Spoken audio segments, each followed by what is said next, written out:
अस्सलाम वालेकुम, मेरा नाम मुबशर लुकमान है। कल आपने देखा मरीम नवाज़ शरीफ ने जो आके प्रेस कॉन्फ्रेंस की और कितने वो गुस्से में थी और कितना वो तड़प रही थी।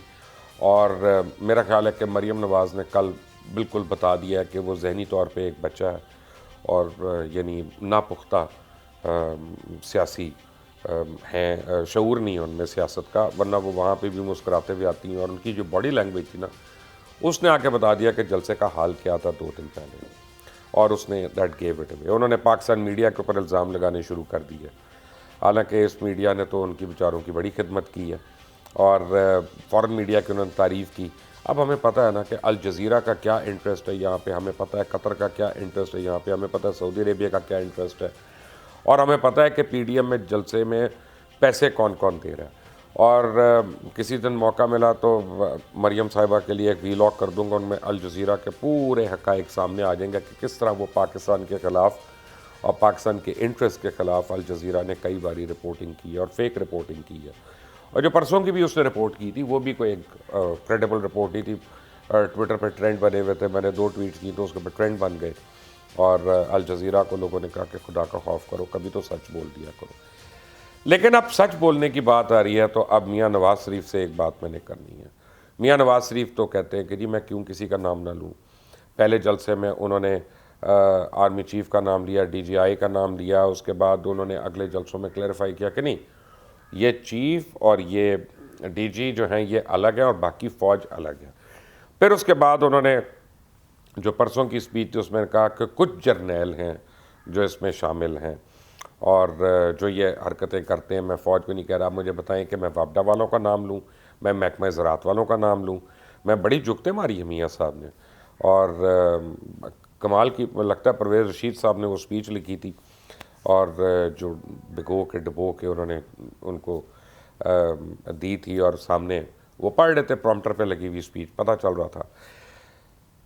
एक नाम मियाँ साहब नहीं बता रहे और आज मैं सवाल करना चाहता हूँ मियाँ साहब से कि वो एक नाम बताएं कि वो कौन बंदा था, वो कौन शख्स था जिससे मियाँ साहब की डील हुई और जिस डील के तहत वो बाहर गए। पहले तो उससे पहले मुझे पिछली बार का नाम बता दें कि किससे डील हुई थी, किसने साइन किए थे, और जब उन्होंने साइन किए थे डॉक्यूमेंट, जो बड़ी कहानी चली कि जी बाद में वो 5 साल है कि 7 साल है कि 10 साल है, चले वो तो सबको पता चल गया, मियाँ साहब ने उस पर झूठ बोला।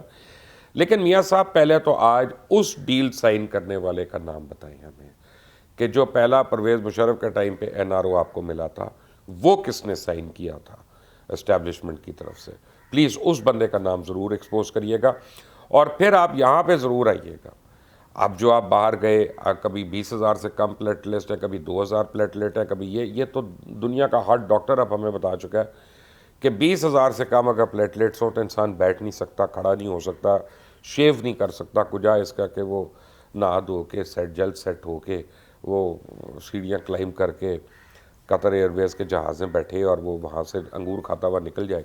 हमें बताइएगा वो कौन से डॉक्टर थे जिन्होंने आपसे डील की और जिन्होंने आपकी जाली रिपोर्टें बनाई है। हमें बताइएगा वो कौन सी लैब्स थी जिन्होंने आपकी जाली रिपोर्ट्स बनाई।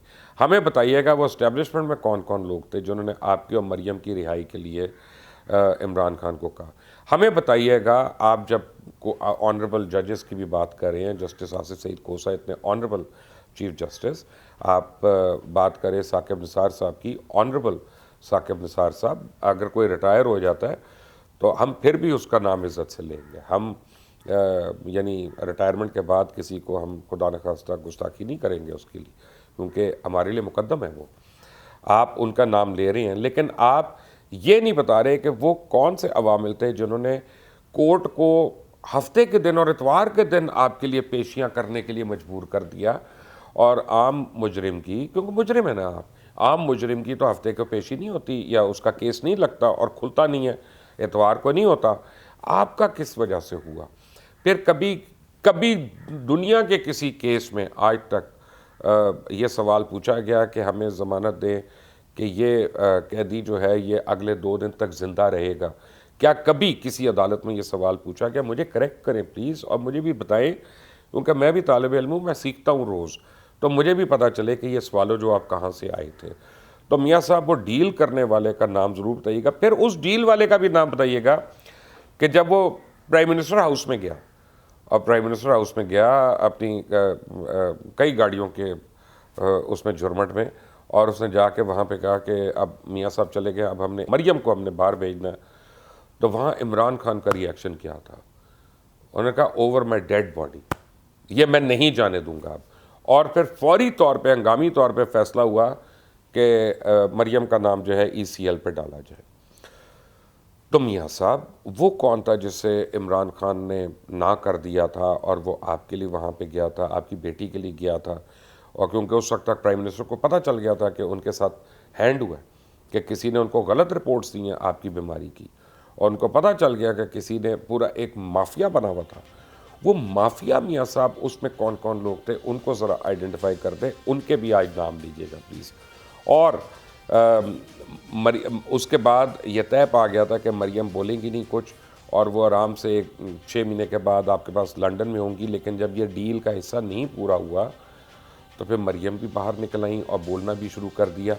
वो कौन है मियाँ साहब जिससे आपकी डील हुई कि मरियम बेल पे रहेगी और हुकूमत और इस्टेब्लिशमेंट के ख़िलाफ़ बातें करती रहेगी, लेकिन उसको दोबारा बेल कैंसिल कराने की अपील नहीं होगी और वो दोबारा जेल के अंदर नहीं जाएगी? तो प्लीज़ जब नाम लेने का मौसम आया हुआ है, और तो हम फिर सारों के नाम लेना। तो आज मेरा आपसे मुतालबा है कि deal number 1 and deal number 2, ये दोनों करने वालों के प्लीज़ मियाँ नवाज़ शरीफ साहब आप हमें नाम बता दें।